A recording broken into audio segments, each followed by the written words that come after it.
You are listening to the Courageously Unconventional podcast. If you want to change your life and start living on your own terms, you're in the right place. I'm your host, Lynn Grogan. I'm a certified life coach, and I want to help you take action toward creating your own unconventional life. Each week, I'll share inspiring and unconventional stories from those who have gone before you, as well as actionable steps you can take to start your own unconventional path today. Let's go!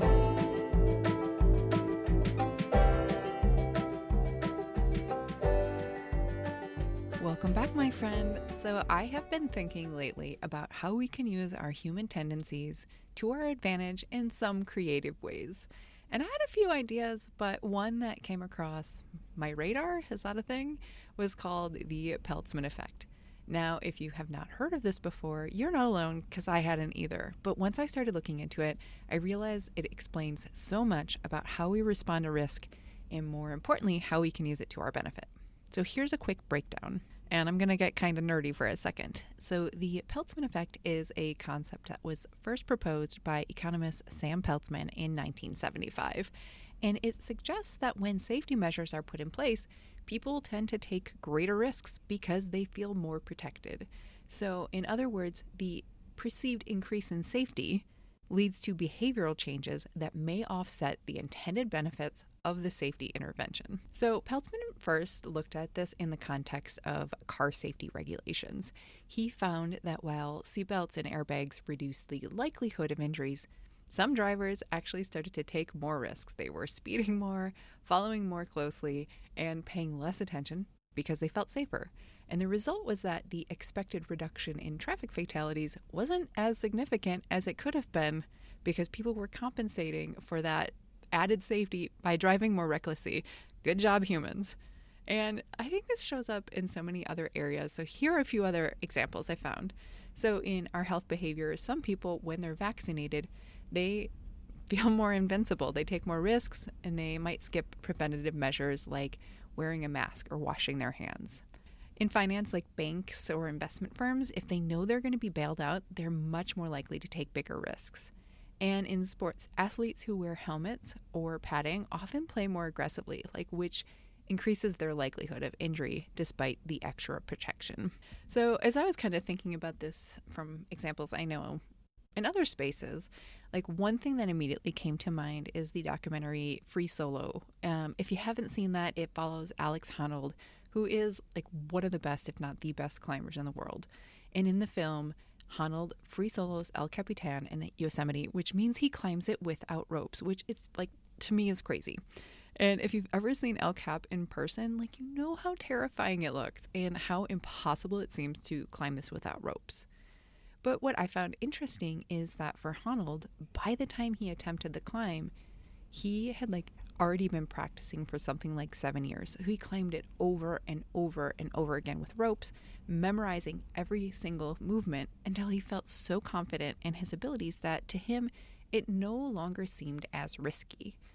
Meanwhile, I could barely watch this documentary because I had my hands over my eyes the entire time. It was so freaky to me.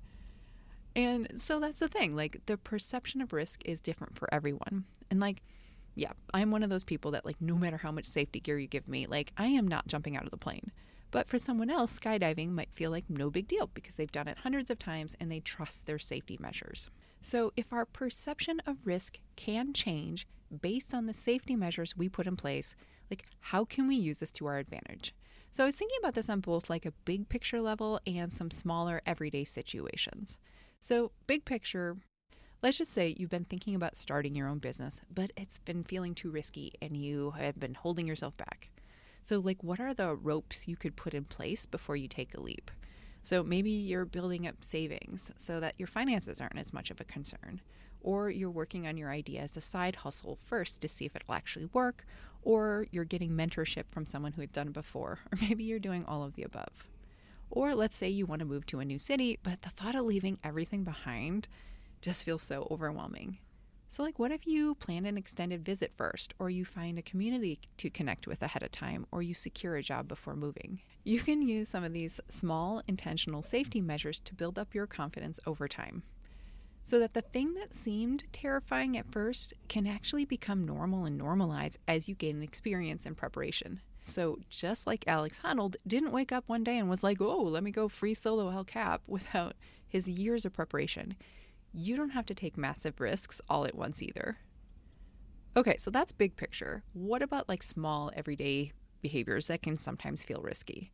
So here's one I see with my clients, and that's around email. So many of my coaching clients, they feel like they have to check and respond to emails constantly. It's something that's on their mind and weighs on them heavily. And sometimes this is true, especially when it comes to my clients who are doctors.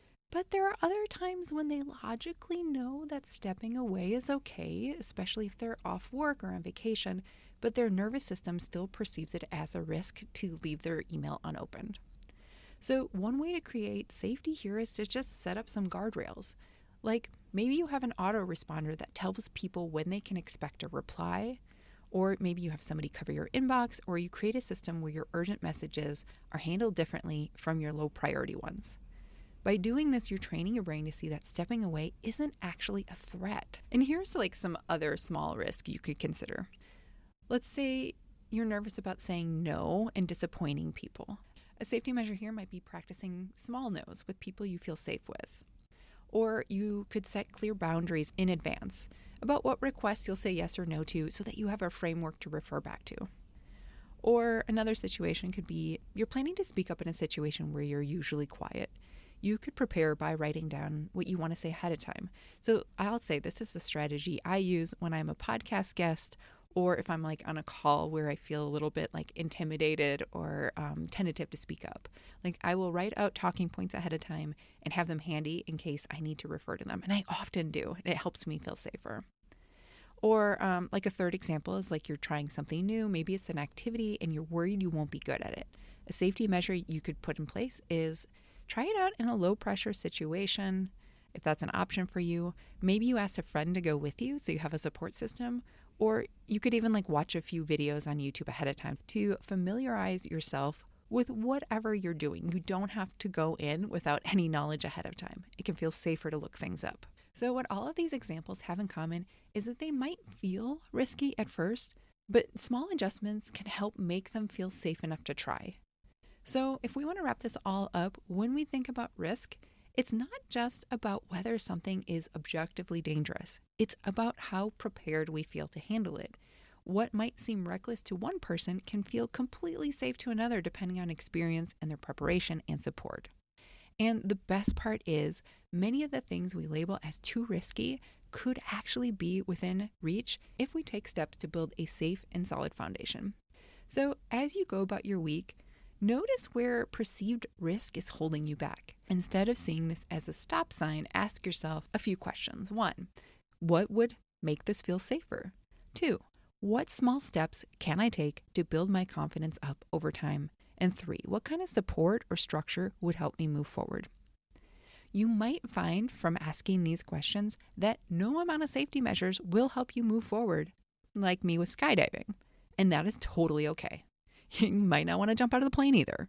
But for other situations, you'll discover ways to bridge the gap. Because courage isn't about eliminating risk. There's always going to be a little. It's about navigating it in a way that empowers you. All right, my friends, that's it for today. If this episode resonated with you, I would love to hear your thoughts. And if you're ready to take a bold step forward with some extra support, hit me up. Grab a spot to have a conversation with me using the link in the show notes. Until next time.